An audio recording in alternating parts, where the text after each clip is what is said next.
কবিতাৰ শিৰোনাম গছ ভাল পোৱা ককাৰখন। কবি ভৱেন্দ্ৰনাথ শইকীয়া।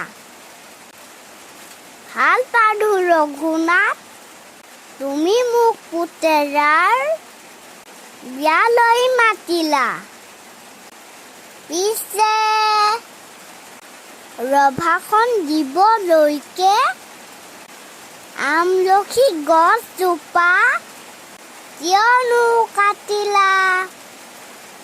আলহী অতিথি যাব, ৰভা নাইকিয়া হ'ব। বোৱাৰীয়ে ঘৰখন দিবহি পুৰাই। পিছে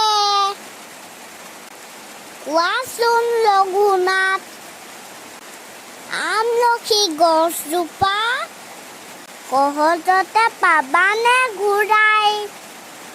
দৰাটিক মাতাচোন, এজোলোকা আশীৰ্বাদ দিও আজো যাওঁ। গছজোপা কাটাৰ বাবে ৰছী ভাজি লচক ঘোলা একোকে নাখাওঁ।